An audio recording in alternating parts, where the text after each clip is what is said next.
Hey everybody, Nick here, and today I got a quick tip for you. This is how you resize a NATO or ZULU style nylon strap.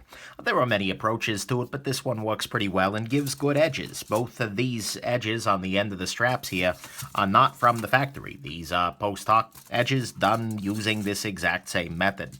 So let me show you how I do it. There are a lot of ways to do it. I mean, first you obviously need to size it, get it to the right size, and if it's too long, it's going to have trouble. There's going to be too much bulk at the end here. But you figure out what size you want, and since both of these are actually the size I want them, I'm going to use this extra keeper here as my piece of demonstration strap. But let's say you figure out that you need to cut off this much. Your next step is actually going to be to take a split ring keychain, just like, you know, your keys are probably on, and you'll find the one that's the right diameter, for instance, for the cut that you're making, and then you put it onto the strap in the position you want. So, for instance, this will end up forming the kind of rounded off end of the strap. You could just make it flat, but flat ends are a little bit harder to get into, for instance, something like this. You need to have better aim, versus if you've got the round end, it'll be relatively perfect.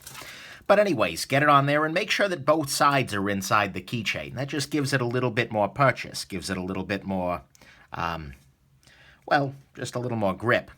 Then what you got to do, so let's say this is the area I want to trim it down. This little thing is going to form the rounded edge, so I make sure that it's roughly centered, make sure that everything looks pretty good.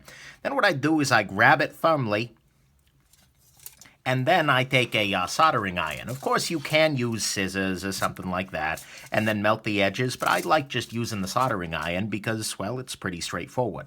So you use your soldering iron, and you just do one of these things. Slowly, gently. You don't need to use a lot of force. Just let the heat do the cutting for you. There we go. It's going to create a little bit of smoke. But don't worry, it dissipates quickly, and it's probably not nearly as toxic as Diet Mountain Dew, which I drink regularly. Anyways, so there we go. We've got that nicely done. Now what you got to do is just let it cool off for a moment.